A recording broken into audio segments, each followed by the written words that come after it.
Sejam todos bem-vindos. Nós aqui vamos dar início a mais uma atividade desse nosso grupo de stakeholders ESG da FIA.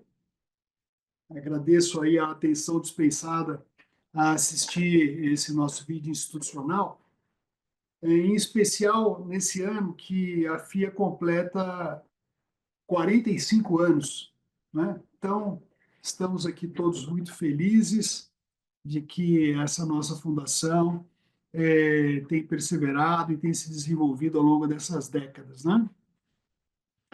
Muito bem, hoje nós vamos ter a oportunidade de conversar com o professor Eduardo Flores.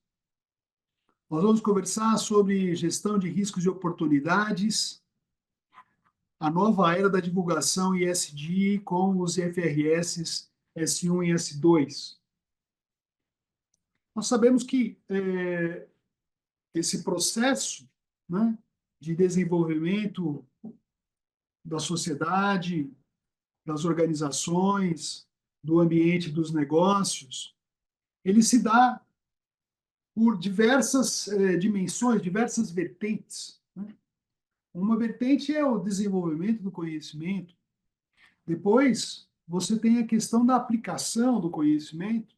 Isso pode se dar de forma voluntária nas organizações, mas muitas vezes nós temos drivers, não é isso? Da implementação desse conhecimento, à medida que órgãos reguladores ou instituições de apoio, né, ao mercado estabelecem formas de implementação, e isso, vamos dizer assim, é o caso, tá certo, do report do S1 e S2, tema, vamos dizer assim, da nossa conversa hoje. E olha que hoje nós estamos conversando com o Eduardo Flores. O Eduardo Flores tem muitas qualidades, mas uma delas eu não posso dizer que seja vaidade, porque ele me passou um bios aqui dele, ele falou, eu quero que você fale isso aqui, tá certo? Então ele me passou um mini bios, eu vou por conta própria, tá certo? Fazendo justiça ao nosso palestrante, acrescentar algumas coisas, mas ele me passou o seguinte, ele é professor da FEA USP, no Departamento de Contabilidade e Atuário. Portanto, o professor Eduardo é colega meu, né, na FEA USP. Ele é de um outro departamento, mas que a gente gosta muito, que é o Departamento de Contabilidade e Atuária, tá certo? Eu sou do Departamento de Administração. E ele é coordenador técnico do Comitê Brasileiro de Pronunciamentos de Sustentabilidade, membro do Comitê de Pronunciamentos Contábeis e do Advisory Council do IFRS Foundation.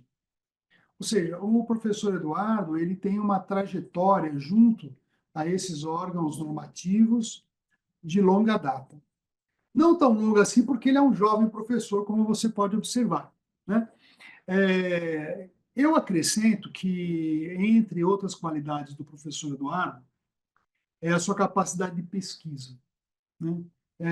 Eu digo isso por experiência própria, porque já fizemos pesquisa juntos, não é isso? Professor Eduardo, eu não sei se você se recorda, mas você corroborou num dos projetos de pesquisa que nós tínhamos, que eu era, vamos dizer assim, coordenador, e que resultou em ganhar o prêmio de melhor trabalho no Strategic Management Society, na divisão Stakeholder Strategy. Nós ganhamos o primeiro prêmio. Não sei se você lembra daquele trabalho, tá certo? Então, sou grato, tá certo, às contribuições do professor Eduardo e sei, sim, da sua grande capacidade, tá certo, de pesquisa. Mas hoje, de certo, não é para o João Maurício ficar falando aqui, certo? Hoje, não é isso, eu vou ajudar aqui na moderação, né? Primeiramente, nós vamos dividir aqui em duas etapas esse nosso encontro. Primeira etapa, o professor Eduardo vai fazer uma explanação sobre esse tópico, e na sequência nós teremos, sim, a oportunidade de interação com todos vocês, e eu agradeço que vocês possam fazer as suas perguntas, as suas indagações aqui no Q&A do Zoom, não é isso? Então, perguntas e respostas, o Q&A tem aqui, tá certo, um botãozinho, nos ajuda aqui se você colocar depois a sua pergunta ali e eu vou ajudar a sintetizar, agrupar as perguntas para da melhor maneira explorar o nosso tempo. Nós estamos organizados aqui, vamos até às 18 horas e 45 minutos. Então, sem mais delongas, professor Eduardo, por favor. Obrigado, professor João. Boa tarde. Os que nos acompanham uma vez mais em seu nome, em nome da Lília, eu queria agradecer pelo convite da FIA, né? E agradecer publicamente por todas as oportunidades de interação que eu sempre tive contigo, que sempre me foram muito boas, assim, né? De desenvolvimento de pesquisa, de conversas. Mais do que um professor, eu sempre fui um amigo, né? Então, fico muito contente de poder ter esse tempo aqui para bater papo com as pessoas que certamente acompanham esse belíssimo trabalho, né, do MBA de Stakeholder SD, que é coordenado, é uma das bases, né, para o próprio desenvolvimento do que hoje a gente chama de FRS S1 e S2, né? Certamente, se não tivesse tantos pesquisadores, mercado, tantas entidades envolvidas e interessadas naquilo que as empresas têm feito em prol da sustentabilidade, né, de suas próprias estruturas, certamente não haveria interesse por conta dos relatórios, né, de sustentabilidade. Então, eu agradeço imensamente ao convite e me sinto lisonjeado, né? Talvez um ponto importante, né? A gente, quando fala das FRS S1 e S2, e a gente fala do CBPS, né? O Comitê Brasileiro de Pronunciamento de Sustentabilidade, que tem feito um trabalho para as normas internacionais de relatórios de sustentabilidade muito parecido com o que o Comitê de Pronunciamentos Contábeis tem feito para as normas internacionais de contabilidade, né? Que é traduzi-las da língua inglesa para a língua portuguesa, né, colocá-las em ambiente nacional para fins de uma audiência pública, participar das audiências públicas do próprio ISSB, né, que é um primo irmão, vamos dizer assim, do IASB, né, o International Accounting Standards Board, que faz a emissão das IFRS para relatórios financeiros, e o International Sustainability Standards Board, que emite as normas, né, internacionais de relatórios de sustentabilidade. Então, hoje no Brasil, né, quem tiver interesse em acessar as IFRS S1 e S2 traduzidas, né, eu sugeriria de imediato acessar o próprio site da Fundação CPCS, na abinha do CBPS, né, e lá vai encontrar os documentos em português, né, os documentos em português.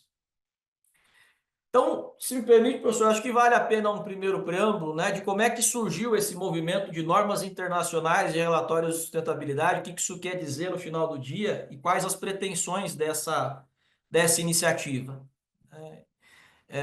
Acho que todo mundo aqui é quase que senso comum, quase que lugar comum dizer que após o período de pandemia ou após o período de pandemia, se acentuou, né, se acentuaram muitas discussões sobre sustentabilidade empresarial, né?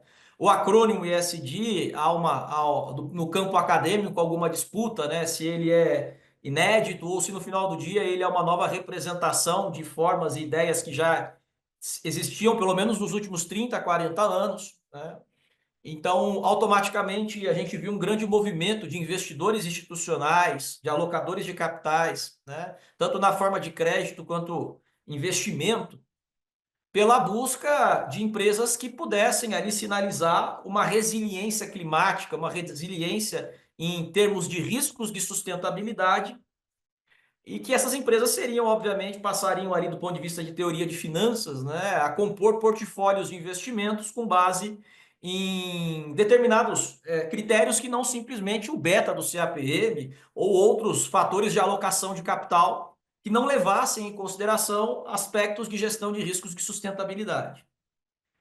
E o que acontece? À medida que há esse interesse por parte dos agentes de mercado, por parte dos investidores, por parte dos credores, né, os fomentadores de capitais, digamos assim, por encontrar empresas que tenham ou denotem boas práticas de sustentabilidade, emerge um problema muito próximo ao que os contadores já enfrentam ao longo dos últimos 100 anos, que é, ok, mas qual é o padrão para divulgação?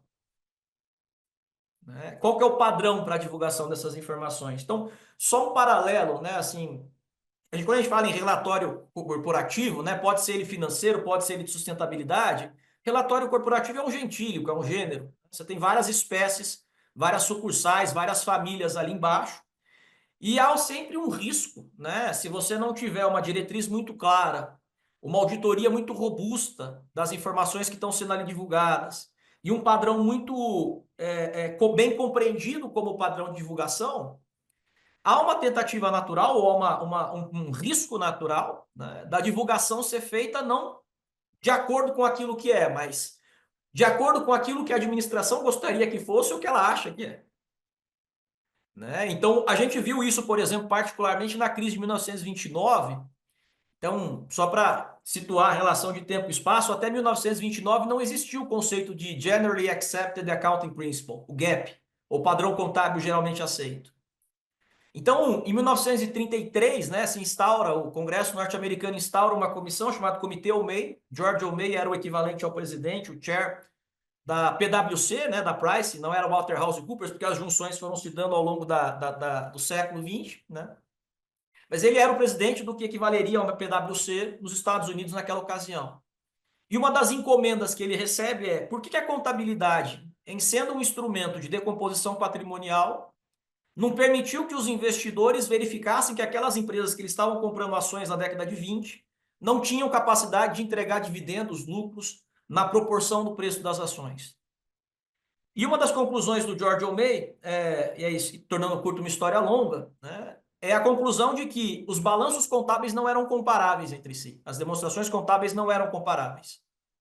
Então, como você não tinha um normatizador que estabelecesse as regras de contabilidade, as empresas muitas vezes lançavam regras próprias. Disso culmina a criação do Accounting Principles Board, na década de 40, chegando à criação do Financial Accounting Standards Board, na década de 70, né? E posteriormente se cria o International Accounting Standards Board, que vai regular a Europa, e a gente tem hoje dois grandes padrões contábeis. Então, quando a gente olha para esse movimento todo, né, de pessoas passando a alocar capitais agora em empresas baseados em indicações de sustentabilidade, green bonds, né, desconto para empresas que têm projetos socioambientais, né, ou socioeconômicos, e uma série de consequências a partir disso, emerge uma preocupação muito natural que é: ok, mas quando eu olho o relatório da empresa A num acrônimo XPTO da vida, eu consigo comparar com o relatório da empresa B produzido sob um outro acrônimo? Materialidade financeira, materialidade de impacto, foco no stakeholder, foco no shareholder, né? E assim você cria uma multiplicidade de possibilidades. Hoje tem mais de 100 padrões para reporte de um relatório de sustentabilidade, né? Então, em 2021, a Fundação IFRS, né, que existe desde a década de 70, né, desde a década de 70, mais precisamente em 1973 foi criado o International Accounting Standards Committee, né, que era um comitê de norma internacional de contabilidade. Em 98 ele vira IASB, e aí você tem essa fundação, né, que fica baseada em Canary Wharf, em Londres. Ela recebe, os trustees recebem um pedido de alguns agentes de mercado, assim: será que vocês não poderiam participar de um processo de criação de normas internacionais de relatórios de sustentabilidade, visando justamente um padrão, um baseline global, né, que permitisse que houvesse ali essa comparabilidade e mais do que isso, né, a criação de um ecossistema de uma divulgação segura, em que aquilo que se divulga no relatório de sustentabilidade minimamente conversa com o balanço, né? E não preciso dar muitos exemplos, mas quando, por exemplo, uma grande companhia diz que ela vai fazer um net zero, né, um zeramento de carbono, ela vai zerar as emissões de dióxido de carbono, impreterivelmente ela vai mexer com dois movimentos: compensação inset, compensação offset. Compensação de dentro de casa, vou mudar como eu faço para emitir menos dióxido de carbono, CO2. E compensação offset, que é aquilo que eu não consegui zerar, eu vou ter que comprar crédito de carbono para poder compensar. Então, quando você traz, por exemplo, um CFO e um contador para uma discussão como essa, qual é a implicação dessa tua prática ou dessa tua diretriz estratégica de sustentabilidade para fins de ativo, passivo, receita e despesa? Como é que isso vai afetar o balanço? Porque se você vai comprar, se você tem uma matriz, por exemplo, você tem uma fábrica e ela emite 10 toneladas de dióxido de carbono por ano, e ela vai passar a emitir 2, o que você vai fazer? Você vai ter que mexer em CAPEX. E esses dois você vai comprar no mercado, você vai ter que mexer com o OPEX, você vai ter que comprar essas 2 unidades de crédito de carbono no mercado. Então, isso é um exemplo, tá certo? Isso é um dos exemplos. Né? Ah, então se eu tiver que olhar, por exemplo, para mudanças climáticas, quanto que isso pode comprometer a capacidade de entrega de fluxo de caixa dos seus ativos? Quando eu tenho, por exemplo, a criação de um mercado regulado de crédito de carbono, como é o caso que o Brasil está passando agora, né? Quanto que eu tenho de potenciais implicações, por exemplo, para a prática orçamentária?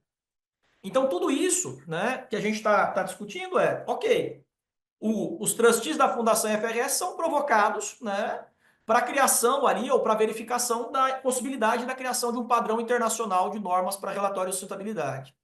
Em novembro de 2021, eles fazem uma consulta pública, recebem quase 1.000 cartas comentário, e basicamente a questão central dessa consulta pública era: devemos, nós, Fundação FRS, reconhecidos pela emissão de normas internacionais de contabilidade, nos lançar, nos imiscuir a emitir normas internacionais de sustentabilidade, de relatórios de sustentabilidade? Relatórios, não de práticas. Isso é muito importante. Né? Eu costumo sempre brincar dizendo: o CPC e o CBPS, o IASB e o ISSB, dentro do âmbito empresarial, eles estão no departamento de relatórios, eles não estão no departamento de práticas. Tá certo? Isso é bem relevante, né? Automaticamente a resposta é um grandiosíssimo sim, né? Devem e tudo mais. Então, em 2022, começa a estruturação do International Sustainability Standards Board, do ISSB. E a gente aqui no Brasil, por já ter essa experiência aí desde 2007, adotando as FRS para relatórios contábeis, a gente começou a criação, na estrutura da agora Fundação CPCS, a criação do CBPS, do Comitê Brasileiro de Pronunciamento de Sustentabilidade, para espelhar aquilo que é feito na Fundação FRS e poder trazer essas normas para cá já devidamente traduzidas. Então a gente meio que caminhou conjuntamente ali, né, e com muita interação com a Fundação FRS. Em 2022 surge o ISSB, mas houve, na minha opinião, um movimento muito acertado da Fundação FRS, que é: não vamos reinventar a roda. O que é não reinventar a roda? Se você olha, por exemplo, para o protótipo de norma do TCFD, Task Climate Force Disclosure, a grande vantagem é que aquilo foi criado especificamente para você divulgar riscos e oportunidades vinculados à mudança climática sobre 4 pilares centrais: governança, gestão de riscos, estratégia, estabelecimento de riscos e metas. Então, quando o Financial Stability Board ele olha para os bancos há mais ou menos uns 5, quase 10 anos atrás, diz assim: poxa, instituições financeiras, vocês já se perguntaram que boa parte dos créditos que vocês têm encarteirados podem se tornar inadimplidos por riscos que vocês não modelaram? E esses riscos podem estar vinculados a mudanças climáticas? É uma primeira pergunta que o Financial Stability Board estabelece. E daí ele fala: vamos criar uma força-tarefa para a divulgação de riscos climáticos de instituições financeiras. E nasce, então, o protótipo do TCFD, voltado à divulgação de riscos e oportunidades vinculados à natureza climática dentro desses 4 pilares que eu coloquei há pouco: governança, estratégia, gestão de riscos, estabelecimento de metas e objetivos, né? Propósitos aí. Quando a Fundação FRS olha para esse material, fala: poxa, isso seria muito interessante se fosse alastrado para empresas de outros segmentos. Então, a primeira coisa que ela faz é, para criar o ISSB, ela faz um movimento de crescimento via M&A, via fusões e aquisições. Então, ela propõe para o Financial Stability Board trazer para dentro da estrutura da Fundação FRS o protótipo de norma do TCFD, e ela vai tomar conta disso a partir de agora. Com qual propósito? Atender aquela premissa original de criar um padrão internacional de normas de sustentabilidade. Posto isso, né, ela vai procurar a Value Reporting Foundation, que tinha debaixo dela tanto o SASB, que é uma organização criada em 2011 lá nos Estados Unidos, com o propósito de criar regras setoriais para divulgação de riscos de sustentabilidade, riscos e oportunidades em sustentabilidade, né? E tinha também o IRC, o International Integrated Reporting Council, que era o emissor do relato integrado, da estrutura do relato integrado. E propõe para a Value Reporting Foundation a seguinte situação: você gostaria de fazer parte de um movimento de globalização dos relatórios de sustentabilidade? E a Value Reporting Foundation, por meio desses 2 organismos, SASB e IRC, passa a fazer parte do ISSB. Pega todas essas normas. Então, o primeiro trabalho é um trabalho assim, poxa, o TCFD é muito bom, mas foi criado num ambiente que ele não conversava com as normas do SASB. As normas do SASB são muito boas, mas foram criadas num ambiente que elas não conversavam com a estrutura conceitual do IRC. E faz um trabalho de alinhamento conceitual entre esses documentos. E surge, então, o IFRS S1 e o IFRS S2, que nós traduzimos como CBPS 01, CBPS 02. Então, o que é o IFRS S1, CBPS 01? Eles são requisições gerais para a divulgação da informação financeira relacionada à sustentabilidade. Informação financeira. Disso, já está claro que a materialidade escolhida para atender credor e investidor é materialidade financeira, não é materialidade de impacto. Aquilo que alguns chamam de materialidade simples, que de simples não tem nada, ela é super complexa, né? Ao invés de materialidade dupla. Como é o caso, por exemplo, adotado por alguns outros padrões, como é o GRI. A gente pode até discutir o porquê disso, tá? Então ele cria esse IFRS S1, que tem as linhas gerais para a divulgação do relatório de sustentabilidade, da informação financeira de sustentabilidade, que tenha esse impacto, essa interface com o DF. E posteriormente surge o IFRS S2, que é basicamente a estrutura do protótipo do TCFD, aquele documento que muita gente, inclusive no Brasil, já adotava, conversando com as normas do SASB, que é basicamente o seguinte: você vai dar informação sobre emissão de dióxido de carbono ou gases de efeito estufa, né, o GHG, no escopo 1, 2 e 3, tá certo? No escopo 1, 2 e 3. Só que você vai dar essa informação para o seu conglomerado financeiro. E aí que fica interessante, porque muitos das premissas contábeis que nós já conhecemos passam a valer para os relatórios de sustentabilidade. Ah, então eu vou divulgar, por exemplo, o relatório de sustentabilidade da minha empresa, informação de emissão de gás de efeito estufa, escopo 1. Para quem que eu tenho que emitir? Para o meu conglomerado, para o meu balanço consolidado. Então, todo mundo que eu consolido, todo mundo que faz parte do meu conglomerado financeiro, eu tenho que divulgar escopo 1, e 2 e 3. O 3 já sairia porque eu estou automaticamente pegando a cadeia como um todo. Né? Então, de uma forma, em síntese, né, de uma forma sintética, o que é esse movimento todo? É uma busca pela criação de um padrão internacional de relatório de sustentabilidade, menos suscetível à divulgação daquilo que se quer e não daquilo que se deve, sujeito a um formato de auditoria razoável e não limitado, que hoje as auditorias de relatório de sustentabilidade é limitada e não é razoável. Nós podemos discutir um pouco mais sobre esse conceito à medida que a gente for avançando aqui, para não ficar muito centrado, muito tempo falando, né? E qual que é a expectativa de médio e longo prazo? Que você tenha um maior alinhamento entre demonstrações contábeis e relatório de sustentabilidade.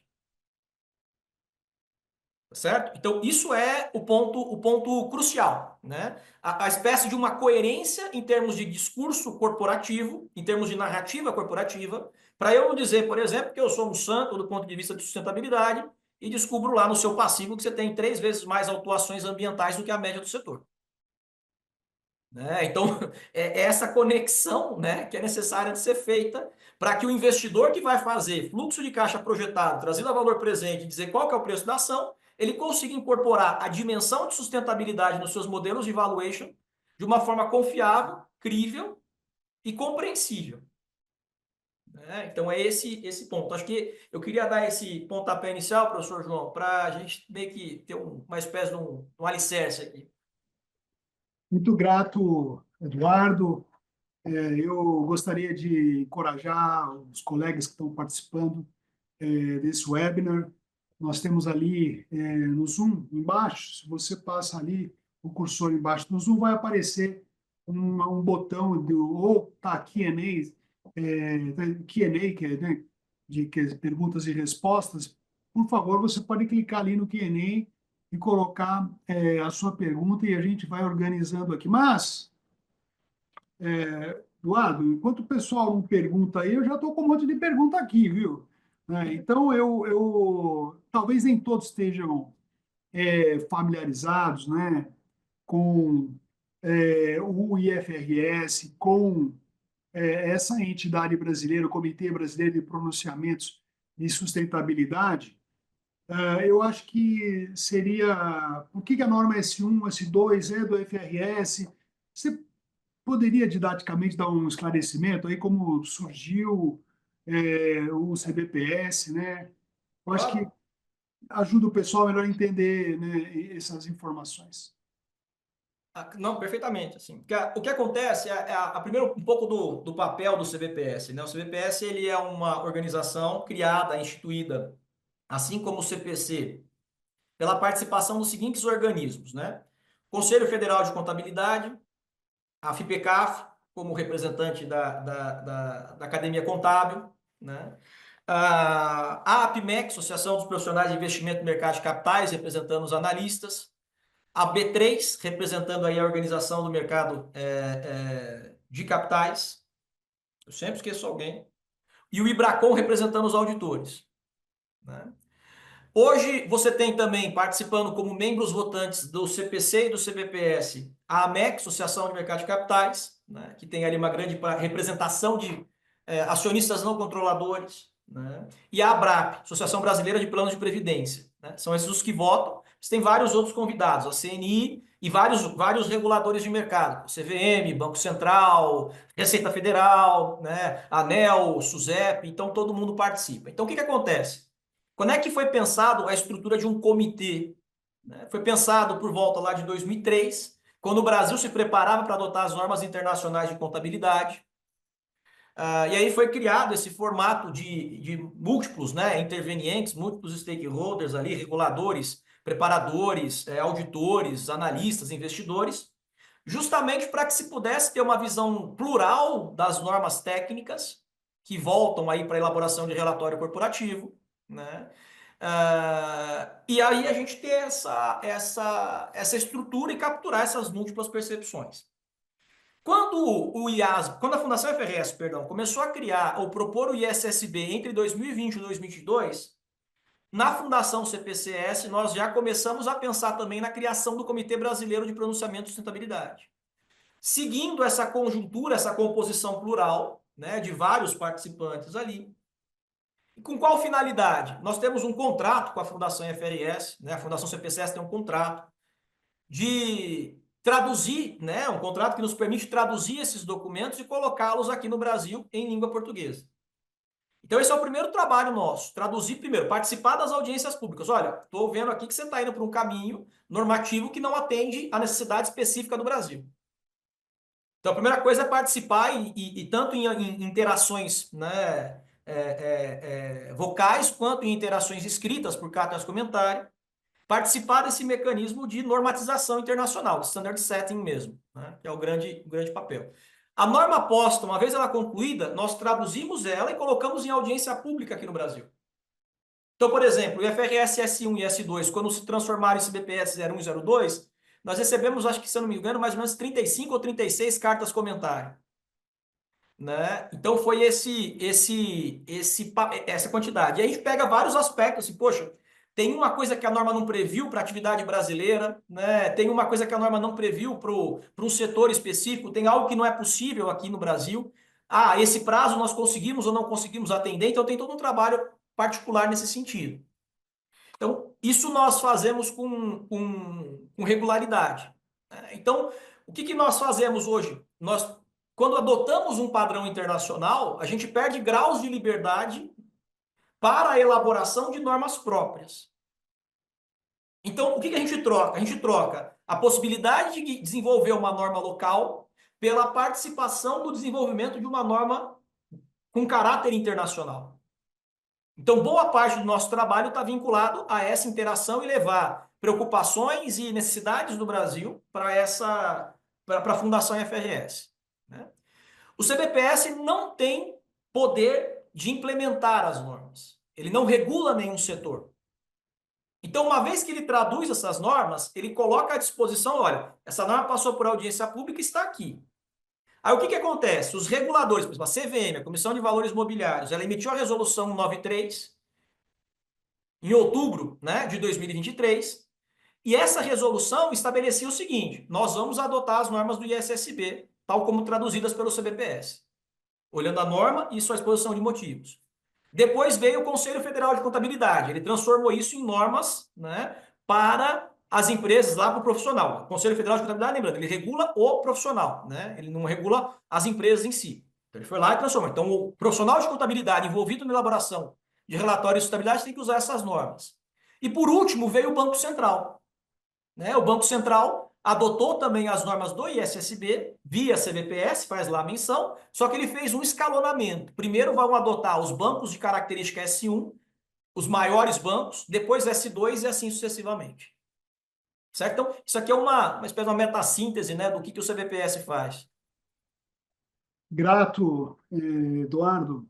E já que você tocou aí na 193, nós temos aqui colegas que estão perguntando justamente a respeito desse cronograma.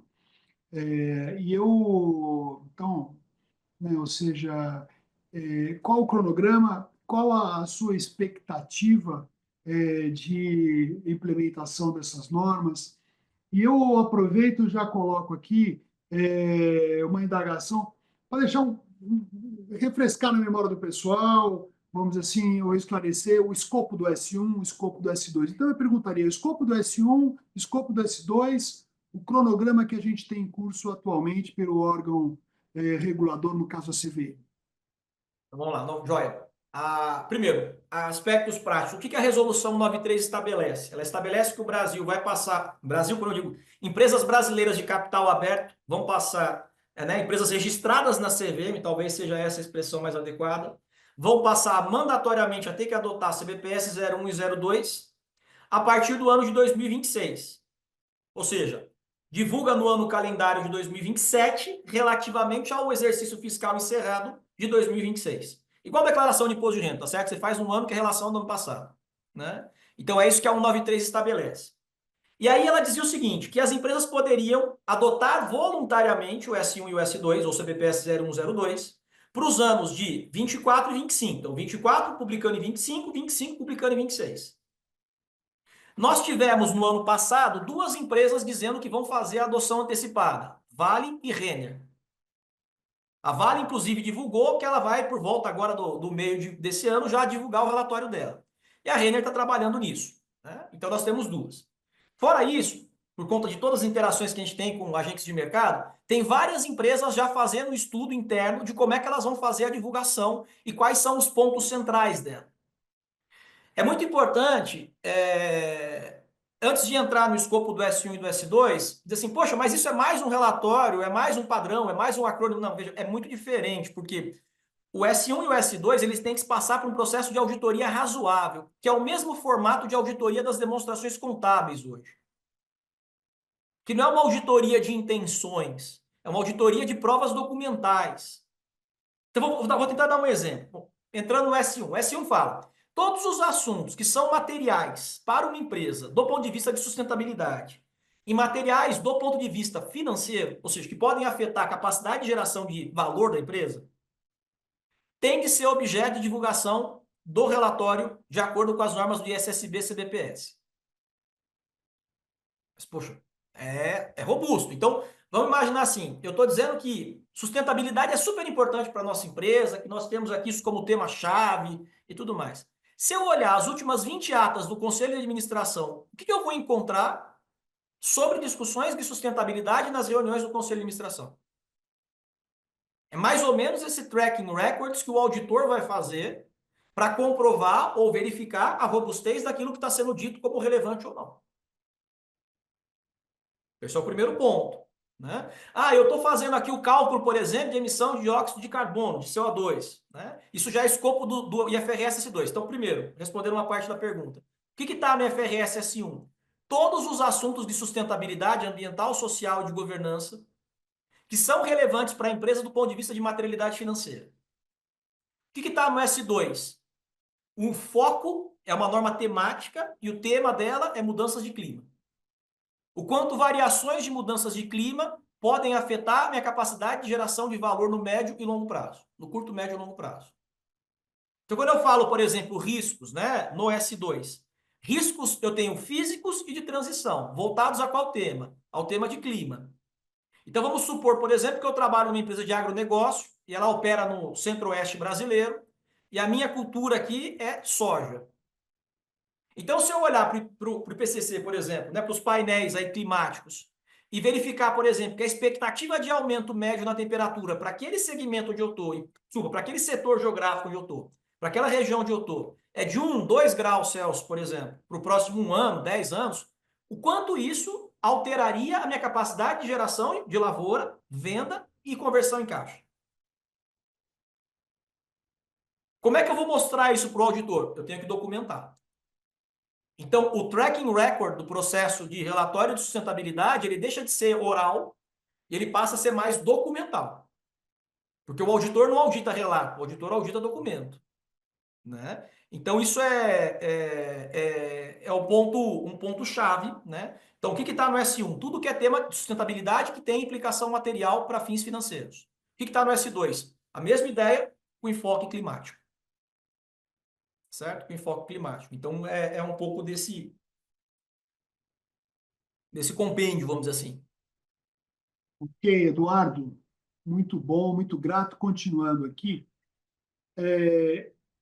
algumas pessoas perguntam o seguinte: eu estou vendo que na nossa audiência seguramente tem muita gente que é, vamos dizer assim, da área de ESG, né, mas não é, vamos dizer assim, da área contábil financeira, e perguntam, tá certo, qual o papel, tá certo, de quem está nessa área, no apoio, no relacionamento, tá certo, com relação às normas S1, S2, que naturalmente entram, né, na agenda da área contábil financeira das empresas.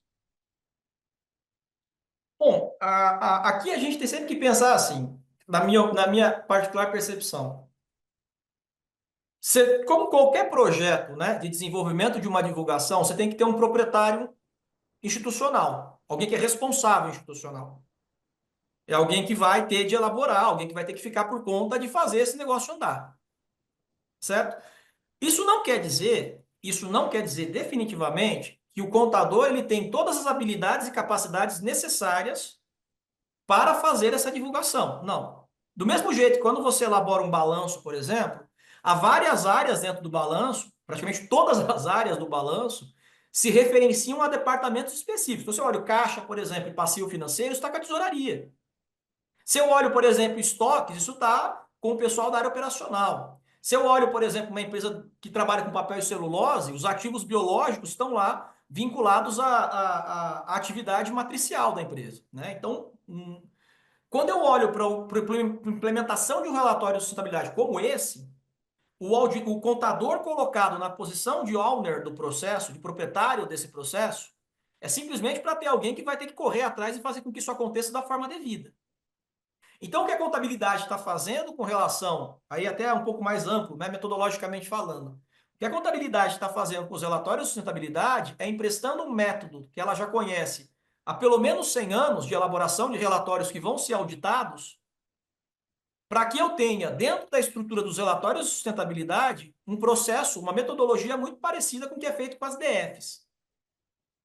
Então, se eu pego um engenheiro ambiental, por exemplo, que trabalha na empresa, eu vou precisar muito dele, porque o contador não tem essa formação de base e ele vai passar a precisar desse especialista, do mesmo jeito que para o balanço a gente muitas vezes precisa de engenheiros ambientais para dizer qual que é a expectativa de um ativo biológico virar caixa, né? Ou que ele cresça em uma determinada proporção e tudo mais.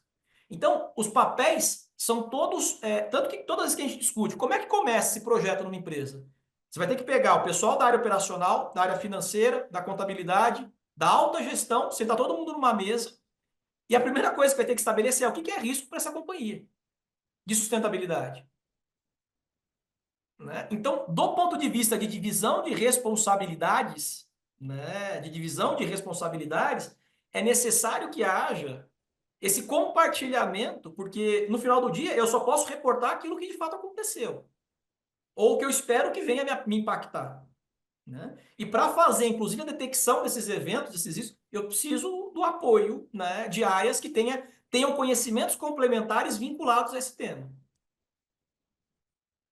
Perfeito. Eu arrisco complementar ainda o seguinte, né? Eduardo, eu gostei muito da sua frase quando você colocou que essas normas estão muito mais definindo o que precisa ser publicado do que aquilo que eu gostaria que fosse publicado, né? Então, quem está na ponta, vamos dizer assim, contábil, para fazer essa elaboração desses demonstrativos, vai ter que seguir, vamos dizer assim, referências do que tem que ser, vamos dizer assim, reportado. E isso, só com a ajuda de quem está trabalhando, tá certo, na área de SD nas organizações, é que vai ser possível, né? Isso aí. Ou seja, o reporte, ele, diferente daqueles que têm, vamos dizer assim, aí eu faço a minha interpretação, tá, Eduardo? Quando você está trabalhando com a contabilidade tradicional, não é isso? Uma grande parte dos dados, tá certo, estão já na própria contabilidade da empresa, etc. e tal. Claro que o Eduardo bem colocou aí, né? Você vai fazer impairment, você está entendendo? Você vai fazer algumas outras coisas, vai precisar de um especialista que não é exatamente um especialista contábil. Mas aqui, nesse caso, é assim enorme, vamos dizer assim, a dependência, né? Eu não digo dependência, né? A conexão, né? A interlocução que é necessário com quem é da área.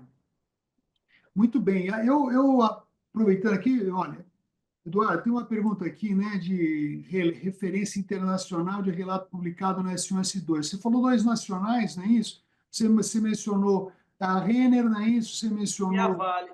a Vale. Alguém aqui quer uma curiosidade de uma referência internacional, se por acaso lhe ocorre?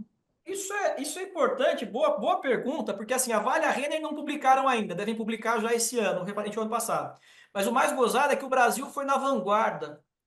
O Brasil foi o primeiro país a adotar as normas do ISSB via CVM. Então, quando a gente olha, por exemplo, os outros países, você pode até encontrar uma empresa que já está soltando, né, e tudo mais, mas eu ainda não encontrei, tá? Eu ainda não encontrei nenhuma publicada. Mas eu acredito que Vale e Renner vão ser as primeiras, porque o Brasil ele teve uma espécie de uma proeminência na adoção dessas normas por meio de uma pauta ali da CVM que é muito entusiasta de que a informação de sustentabilidade é algo interessante para as empresas brasileiras. Eu particularmente compartilho disso, porque se tudo aquilo que falaram nos últimos 5, 6 anos, né, de que a manutenção da floresta em pé vale mais do que ela derrubada, se a manutenção do ecossistema ou da biodiversidade vale muito, tem valor e deve ser apressado, o Brasil, talvez por consequências muito mais causísticas do que necessariamente de caso pensado, é o país hoje que reúne esses ativos ambientais em maior pluralidade e com maior diversidade, né? A despeito de todas as complexidades sociais que nós temos. Então, quando você diz se o mercado está pagando ou se espera que o mercado pague um prêmio adicional, seja ele por meio de redução de taxa de juros em empréstimo, em financiamento,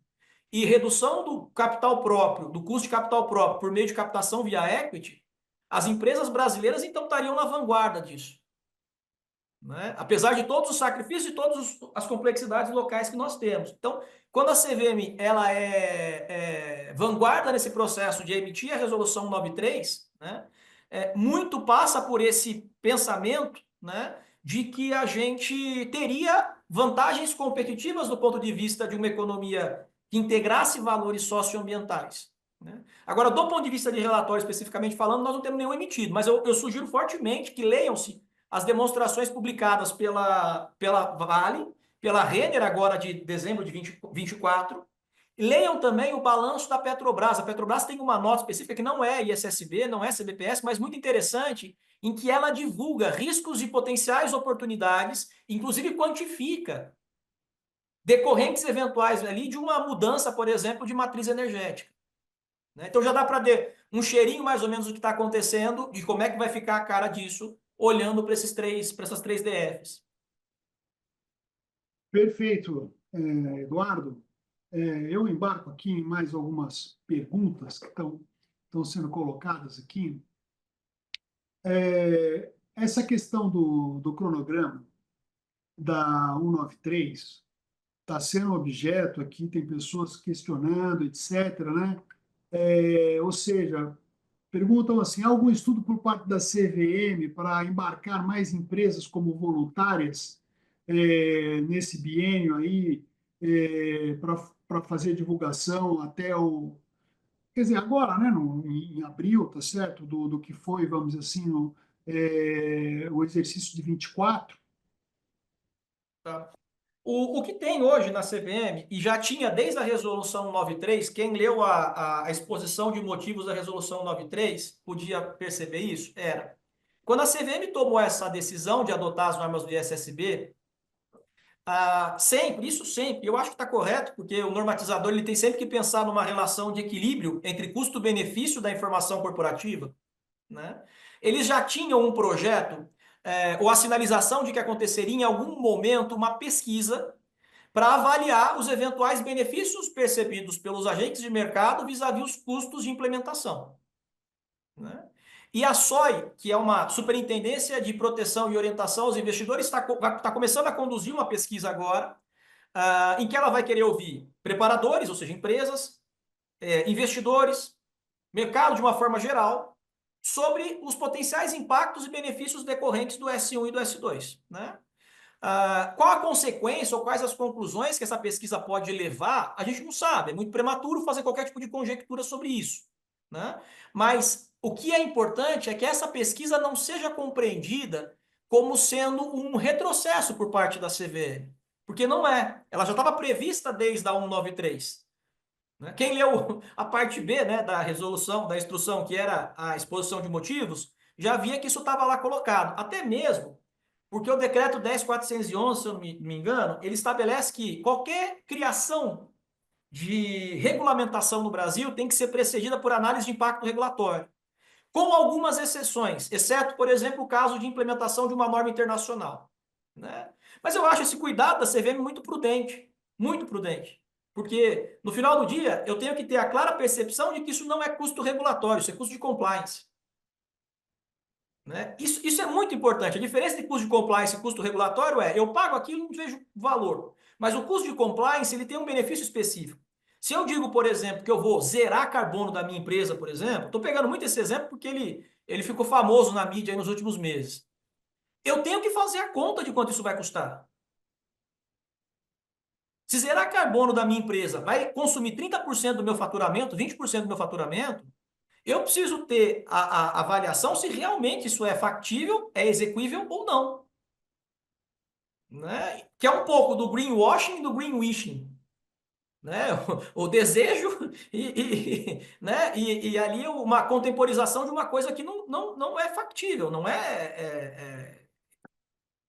Então, o ponto central é esse. Né? Se eu entendo que, pensando nos modelos tradicionais de alocação de capital, dimensão de sustentabilidade é uma vertente agora que tem capacidade de reduzir custo, dívida e equity, então eu tenho que ter uma informação minimamente coerente sobre isso. Do contrário, né, eu tô parindo o ovo da serpente, né? Esse negócio né, vai dar problema, né? Vai dar problema.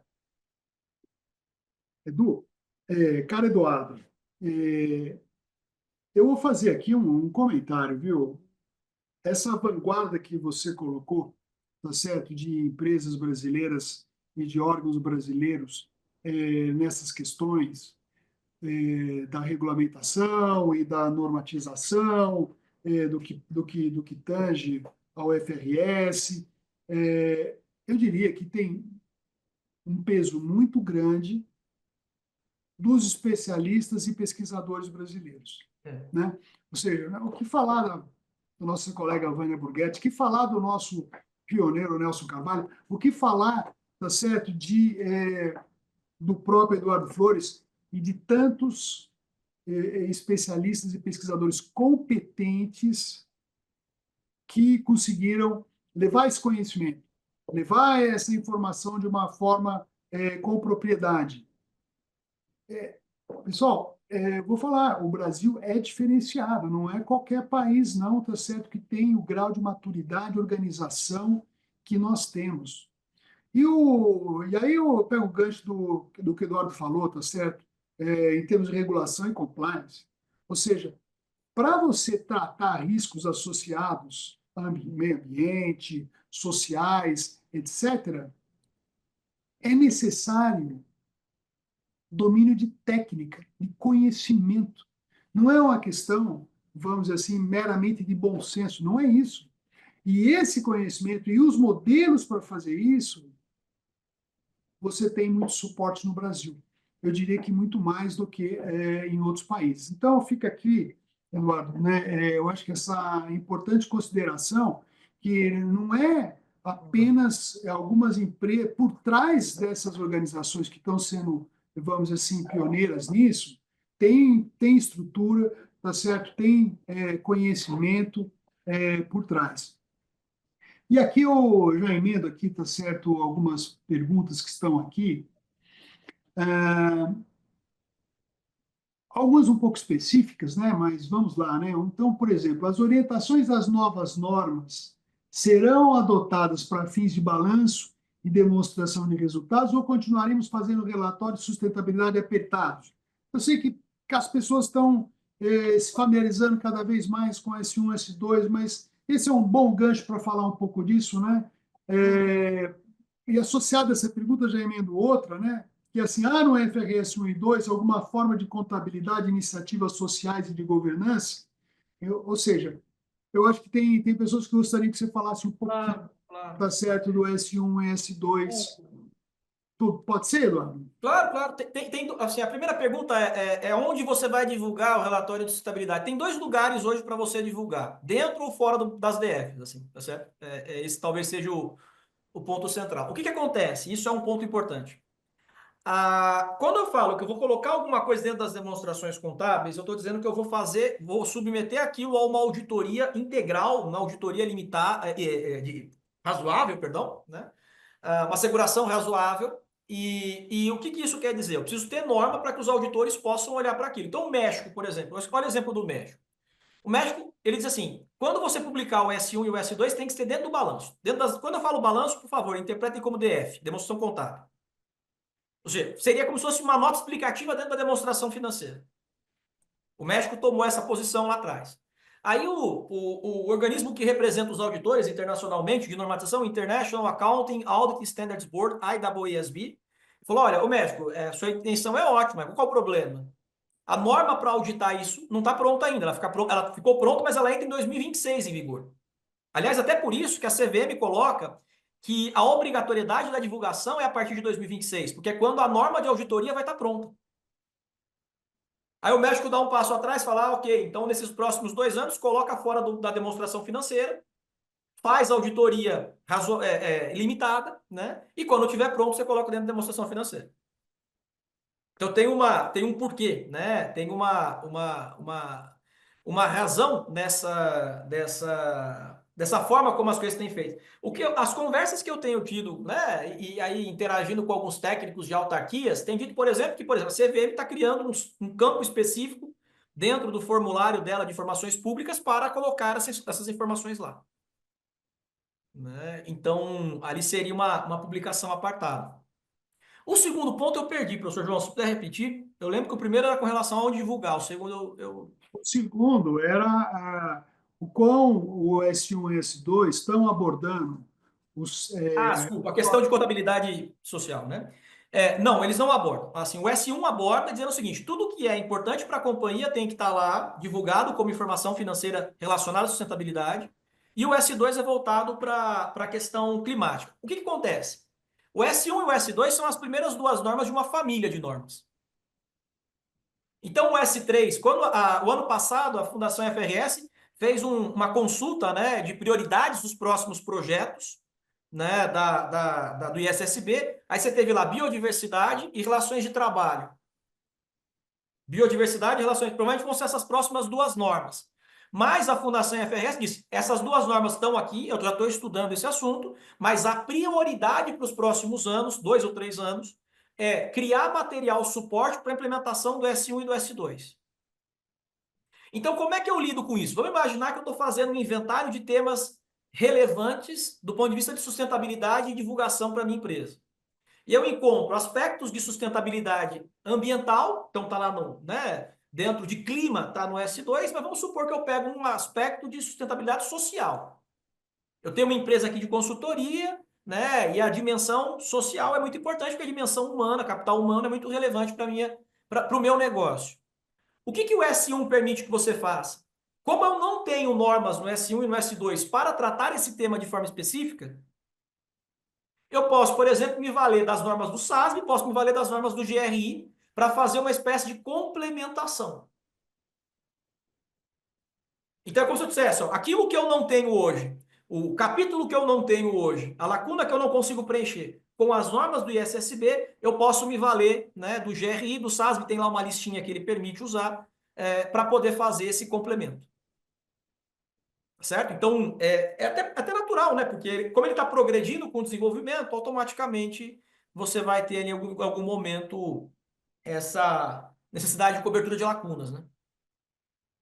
Eduardo, eu vou aproveitar esse gancho que você falou para dizer o seguinte: tem aqui 4 perguntas que estão justamente procurando ver a conexão, alinhamento entre o S1 e S2 e outros relatórios e normas que tratam de sustentabilidade. Então, por exemplo, aqui a Fernanda perguntou, olha, e a relação, a diferença entre o GRI, o padrão S1 e S2.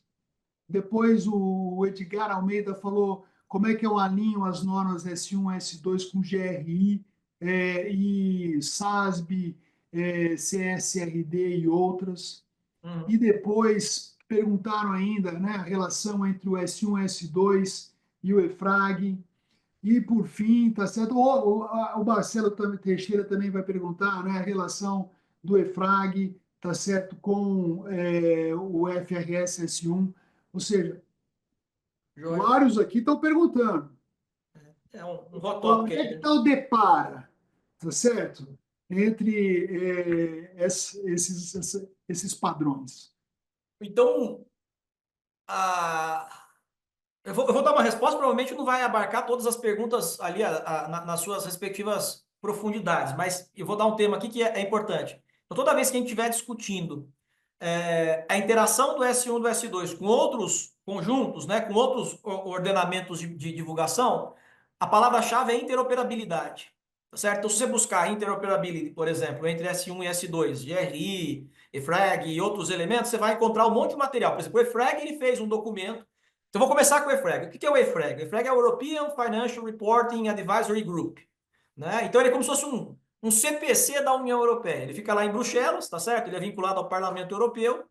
E o que ele faz no final do dia? Ele prestava um suporte muito grande para a Fundação FRS e há uns 7 anos atrás ele foi demandado para o desenvolvimento de padrões, né, European Sustainability Reporting Disclosure, ESRD.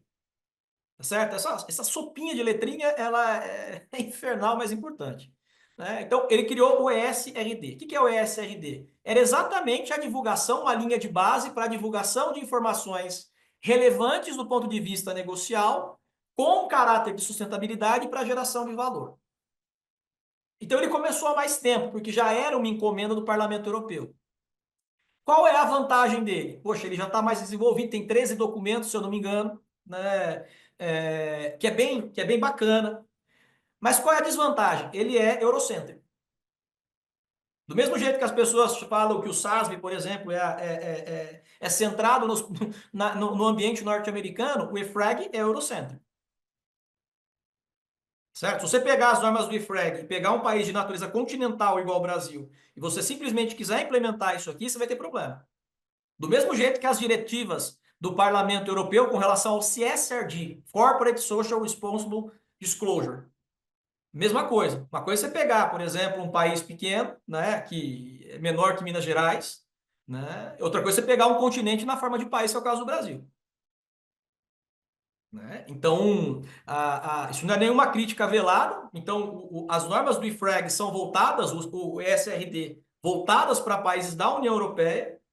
Né? O processo normativo foi feito em termos de audiência pública baseado em países da União Europeia e pouco sensível a países, por exemplo, latino-americanos. Né? Então, a primeira coisa é, eu estou mirando em um ou outro. Aí, o que vai acontecer? O IFRAG usa o conceito de dupla materialidade de impacto, que é o quanto a empresa impacta na sociedade, o quanto a sociedade impacta, ou o quanto a empresa impacta nos stakeholders e vice-versa. Uma via de mão dupla. Esse conceito é maravilhoso, ele é espetacular. Qual o problema dele? Audita ele. Audita. Audita como o auditor vai colocar no papel de trabalho e vai assegurar, por exemplo, que tudo aquilo que você entende que são as suas externalidades positivas e negativas estão devidamente documentados e mapeados. Ou seja, ele é um conceito ótimo, mas ele é um conceito muitas vezes impraticável. Você imagina você pegar esse conceito de dupla materialidade e ir para o continente sul-africano, por exemplo, o continente africano, por exemplo, pegar países que não têm experiência com divulgação de sustentabilidade ou países que estão engatinhando nessa jornada, assim, você vai ter que usar agora passo inatingível. Eu lembro uma vez, uma vez na própria Brasca, numa reunião, né, empresa de capital aberto, tá certo? Perguntei quantas empresas aqui usam o conceito de dupla materialidade.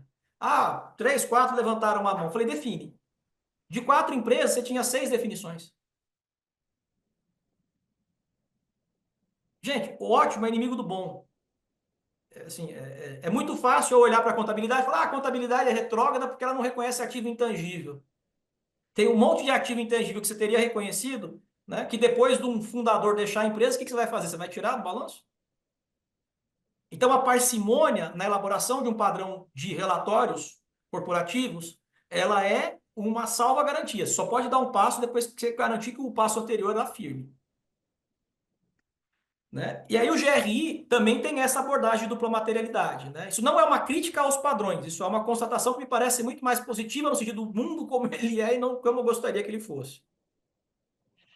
Muito bem, Eduardo, você sabe que essa questão, né, de o quão a organização cria valor para os seus stakeholders, como cria valor para os seus stakeholders, e o quão os stakeholders criam valor, tá certo, para a organização, é um assunto que a gente aborda, tá certo, com profundidade no nosso curso, que é super importante para você ter a compreensão. Né? Depois que você tem, né, um modelo que consegue explicar bem a realidade, né? A partir do momento que você vê, por exemplo, que, olha, não existe nada que tenha sido entregue de valor para um stakeholder que não tenha sido consequência da criação de valor de outros stakeholders. É. Você pode parar para pensar o que você quiser. Você fala, olha, eu sou o cliente aqui. Tá bom, como é que você recebeu o teu produto bonitinho aqui, ou o teu serviço bonitinho? É porque teve esse funcionário, teve, tá certo, fornecedor, prestador, ou seja, como é que eu, tá certo, servidor, funcionário, tá certo, da empresa aqui, recebi, tá certo, minha remuneração, meu salário e tal, você vai olhar, é por causa dos outros stakeholders. Você não consegue, tá certo, entregar nada para um stakeholder que não seja feito por outros stakeholders e mais. Tudo que a empresa faz de criação de valor é para os stakeholders. Não existe estoque de valor. É interessante isso. Então, essa discussão, né, isso, ela é realmente muito importante do ponto de vista conceitual, justamente poder interpretar, tá certo, o que está acontecendo nas organizações, e em particular na organização que você trabalha. Mas, enfim, eu vou emendar aqui uma outra colocação que foi feita aqui pelo Mário, que era a questão da gestão de riscos. Né? Então, Edu, você falou, tá certo, da relação entre o S2 e gestão de riscos, né, climáticos, então ele pergunta, né, em que momento esse papel tem protagonismo e poderia exemplificar minimamente essa atuação de gestão de riscos? Ou seja, olha, e é interessante, Eduardo, você comentar o lado regulatório e de compliance. Por quê? Porque uma coisa é a parte, vamos dizer assim, da regulação, ou seja, ou da norma, o que a norma está exigindo, e a outra coisa é a necessidade da organização poder fazer sua gestão de risco. Né? Nós estamos, puxa vida, tem aí no mínimo quase uma década que a gente vê que investimento, por exemplo, de private equity, se você não tiver ali, tá certo, com o teu projeto ancorado em análise de risco de ESG, olha, é difícil, vamos dizer assim, você efetivamente conseguir, tá certo, em investimento. Então, Edu, o quanto essas normas vão poder, como é que chama, ajudar com isso, o quão disso de gestão de riscos é de compliance decorrente da norma, nesse caso. Então, quando a gente fala essa questão do gerenciamento de riscos, né, gestão de riscos e tudo mais, assim, isso passa muito pelo aculturamento que a empresa tem, né? E de novo, né, assim, primeiro, a própria definição do que é risco para aquela empresa, né? Assim, isso tem que ser top-down, da alta gestão para baixo. Se eu disser assim, ó, perdas patrimoniais de até R$ 1 milhão, 5 milhões de reais, não são materiais para a empresa, X milhões de reais são materiais para a empresa, né? Seja porque você vai perder valor, porque você foi lá e negociou com moeda estrangeira, seja porque você vai perder valor, porque você teve uma quebra de estoque, seja porque você vai perder valor, porque você não tem resiliência climática naquele volume, dali para baixo você está dizendo, a minha mensagem clara é essa. Então, acho que a primeira coisa dentro dessa e diz assim, gestão de risco agora passa a ser objeto de uma divulgação maior, é exatamente levar esse assunto para a mesa de conselho e de diretoria executiva. Porque a diretoria executiva, né, ela vai executar aquilo que o conselho estabelecer. Ah, olha, estou pensando aqui numa empresa grande. Se eu pensar numa empresa, às vezes, menor, isso é até mais fácil, porque a figura do executor e do definidor de meta, ela se confunde muitas vezes na mesma pessoa. Então, você consegue ter uma liberdade maior. E segundo, a própria definição do que é risco, né? Risco não só no sentido de definição quantitativa, qual que é a linha, o threshold ali que você vai cruzar ou não, mas risco sendo visto como um evento de probabilidade material. Então, se eu olho, né, para uma situação que nem a gente teve, infelizmente, no Rio Grande do Sul, que é uma situação que aconteceu, independentemente se aquilo é causado pela ação do homem, pela ação da natureza, se eu sou empresa, hoje, estou sentado na posição de conselheiro, a primeira coisa que eu vou perguntar é: qual é o plano de contingenciamento e risco para uma situação catastrófica como essa? É um ponto fundamental. Porque, mas eu acho que. Aí você vai, se você for, né, por outros caminhos. A última vez que aconteceu um alagamento desse, uma enchente dessa no Rio Grande do Sul, foi na época do Getúlio Vargas, década de 40. O que aconteceu agora? Se eu for por essa linha, eu não vou fazer nada. Não, ela aconteceu. Eu não sei qual recorrência. Pode acontecer de novo? Se acontecer de novo, então qual é a modelagem? Qual é o cenário? Quais são as premissas que vão ser colocadas? Então, o risco simplesmente não se baseia na crença, na certeza ou na incerteza, que tem um caráter de natureza psicológica individual. Risco se baseia no estabelecimento de uma probabilidade ex ante ou ex post àquele evento, e se ele pode acontecer e ele pode me trazer aquilo que eu entendo que é uma perda material, automaticamente eu tenho que levar em consideração aquele evento. Que é um pouco da discussão hoje em dia sobre o próprio aquecimento global, independentemente se ele é causado pelo homem ou não é causado pelo homem. Se ele é uma constatação e ele pode afetar, eu quero saber como é que a empresa está preparada ou não está preparada para lidar com aquilo.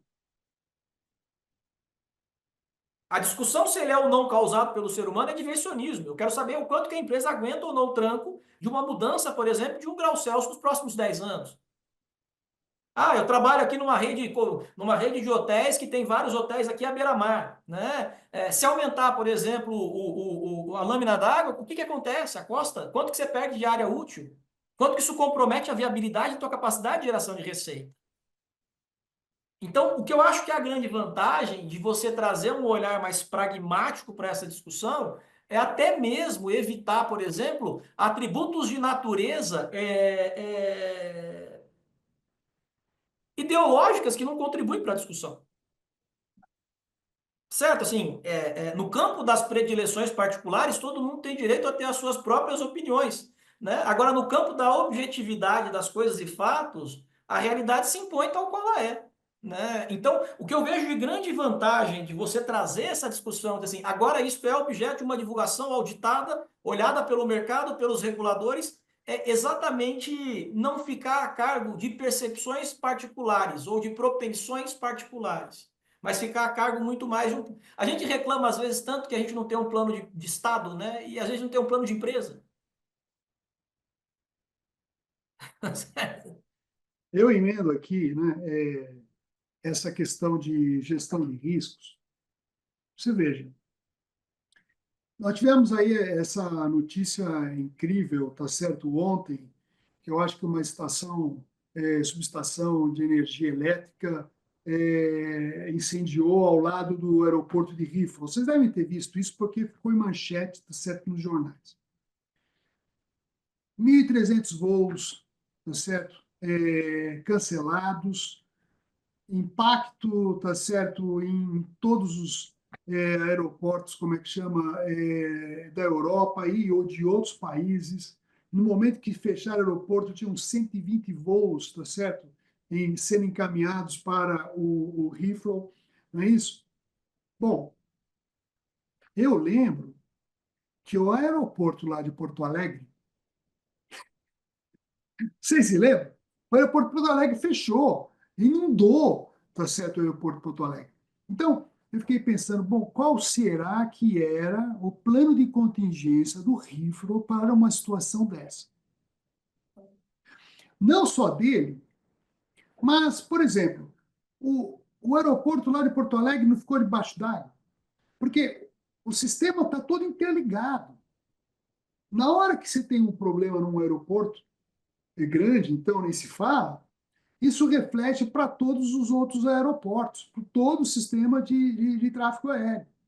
Então, você, com o risco, tá certo? Lá, vamos dizer, do teu aeroporto, de você ter um evento climático, tá certo? Que possa dar problema no seu aeroporto, e ainda com o aeroporto dos demais, não é isso? Ou seja, porque dá um problema climático que fecha um determinado aeroporto, tá certo? E que acarreta no seu aeroporto um problema e você tem que estar preparado para essa gestão de risco. Eu acho, professor, só, Desculpe permite só uma coisa. eu falei demais, tá Não, certo? só, Já avancei aqui, são 18h47. Peço perdão por termos extrapolado, tá certo, aquilo que era o nosso combinado, não é isso? E eu vamos concluir aqui. Primeiramente, eu vou pedir para a Lilian, tá certo, fazer as suas comunicações, e na sequência eu deixo aqui um espaço para a palavra final do professor Eduardo Flores, e já fica a minha aqui meus agradecimentos pela participação de todos. Excelente, tá certo, as colocações, não é isso? Pudemos explorar esse tema aí muito bem. E a minha mensagem, espero que para você, a partir de agora, eu sei que alguns vão dar aula, vão trabalhar aí e tal, mas eu espero que para você, a partir de agora, sextou, não é isso? Assim que a garotada fala, sextou, professor, sextou. Espero que agora, depois daqui, sextou e aproveitem e tenham um excelente fim de semana. Lília, por favor. Eu vou agradecer aqui pela presença de todo mundo e especialmente agradecer ao professor Eduardo que está aqui com a gente hoje. E eu já vou fazer uma provocação aqui, porque eu sei que eu vou ser assediada aqui com o pessoal querendo mais, querendo aprofundar mais essa discussão. O tempo realmente passou rápido demais e deixo o convite, quem sabe a gente marca uma próxima rodada para conseguir contemplar aqui as dúvidas de todo mundo. Mas vou deixar também um convite para quem não faz parte ainda da nossa comunidade de aprendizagem. Nós temos o curso, que é o Stakeholders ESG, que aborda a temática aqui das regulamentações, dos reportes, com a professora Vânia Borghetti e a Flávia Perlingeiro, que é CVM, né? A professora Vânia também, uma super referência aí no tema de relato integrado, e a professora Flávia, sob a perspectiva de mercado, né, mercado de capitais, enfim. E vou deixar o convite, então, para todo mundo que quiser conhecer o programa, nos procurar. E para quem já é aluno nosso, fica aí a dica do nosso novo projeto, que é o Ética em Negócios, que também está muito, muito bacana, e também tem aula falando de mercado financeiro, de reportes contábeis, de greenwashing ali, que a gente está com a Ana Siqueira falando essa pauta para a gente. E, professor João, obrigada pela moderação, sempre perspicaz e excelente. E é isso, gente. Ficamos aqui com gostinho de quero mais. Eu vou passar para o Eduardo para ver se ele quer complementar alguma coisa. Acho que ele tinha estava terminando ali um raciocínio, fique à Então, só vontade. agradecer mesmo pela gentileza do convite de vocês, trabalho muito bacana aí e já com bastante tempo, bem experimentado, né? O que eu ia dizer era basicamente o seguinte, assim, vamos criar a impressão de que a gente está atribuindo às empresas uma necessidade de prever o imprevisível, tá certo? Mas quando você pensa, por exemplo, matriz de riscos, né? O que está sendo colocado é insira uma coluna naquele seu Excel com uma vertical de riscos de sustentabilidade, né? E isso vai e começa a pensar a respeito do assunto, né? Basicamente isso. Mas muito obrigado, peço desculpa porque, como a gente costuma dizer no interior, o hábito do cachimbo deixa a boca torta, né? E eu dialogo com o financista, com o contador, né? Esse é os economistas, então às vezes eu estou mais para o lado das DFs do que do lado dos relatórios de uma forma geral. Mas foi um grande prazer. Espero ter contribuído em alguma medida. Sem dúvida que foi, Eduardo, muito grato. Colegas, muito grato. Muito obrigado. Um abraço a todos.